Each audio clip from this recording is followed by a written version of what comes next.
Bonjour, aujourd'hui on va faire une leçon de grammaire, les expansions du nom, pour le niveau de 3e année. On est dans la séquence numéro 5. Bon, pour la compétence visée, on va amener l'apprenant à utiliser les expansions du nom pour décrire un patrimoine.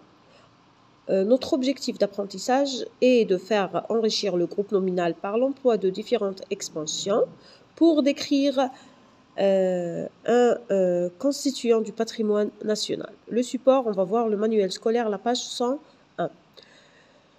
Alors, comment va se dérouler notre leçon? On va prendre l'éveil de l'intérêt, bien sûr, avant tout, on va faire un petit rappel sur la séquence et après, on va faire l'éveil de l'intérêt. Où se situe la wilaya de Tipaza? La ville de Tipaza est une ville côtière située à l'ouest de la capitale. Très bien, maintenant on va voir l'exploitation du texte, la page 101, lecture silencieuse du texte. On va essayer de lire le texte ensemble. Le bolnos, un classique de la tradition. Bon, largement porté dans de nombreuses régions d'Algérie, le bolnos est un synonyme de fierté et de véridité. Il est également un symbole fort, emblématique du pays.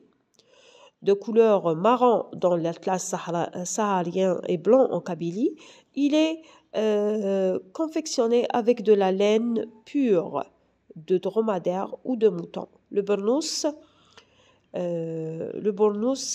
est en Algérie un habit traditionnel en laine qui a survécu à la modernité. L'artisanat algérien épouse le quotidien, édité par le ministère du Tourisme et de la Culture. Voilà le texte. L'élève doit le lire silencieusement. Après, on va répondre aux questions. De quel habit traditionnel parle-t-on dans ce texte? Les élèves vont répondre. On parle du bornos. Deuxième question. On relève les mots ou groupes de mots qui complètent ou bien précise les mots qui sont soulignés. Regardez bien, il y a ici des mots qui sont soulignés. On va essayer de trouver des mots qui complètent le sens de ce mot, comme région. Quel est le mot qui complète le sens de région? Quand on dit expansion du nom, ça veut dire nous le sens terre. D'accord? Alors ici, ce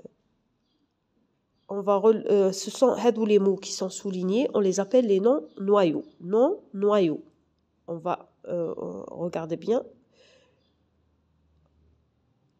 le nom noyau. Les mots ou groupes de mots qui complètent les noms noyaux en gras dans le texte. Exemple, région. Région, c'est le nom noyau.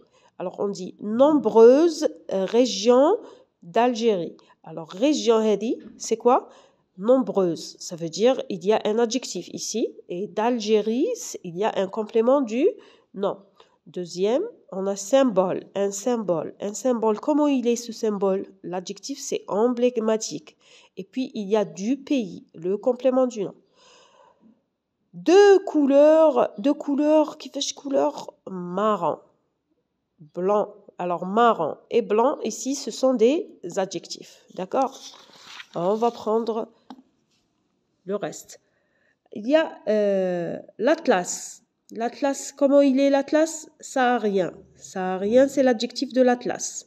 La laine, comment elle est la laine? Elle est pure. Pure, ça veut dire l'adjectif. Pure de quoi? De dromadaire, c'est le complément du nom.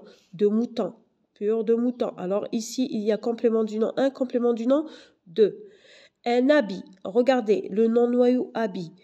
Quel est l'adjectif? Habit, comment il est? Il est traditionnel. Quel est le complément du nom? En laine. Ici, qui a survécu à la modernité. Alors, qui a survécu à la modernité, c'est quoi? C'est la proposition subordonnée relative. On va analyser. Il te dit de supprimer ces expansions. Si je dis, j'enlève ça à rien, l'atlas, ça me reste l'atlas. Que remarques-tu? En supprimant les expansions des phrases, garde un sens et manque de précision. Elle garde un sens, mais elle manque de précision. Quel est le rôle de ces expansions? Pourquoi on donne ces expansions? Ces expansions apportent des précisions. Ça y est, on en noie. Toujours avec mes élèves, je donne un exemple qui est simple et facile. Je leur dis que je suis dans une chambre et ma mère est dans l'autre chambre. Elle m'appelle.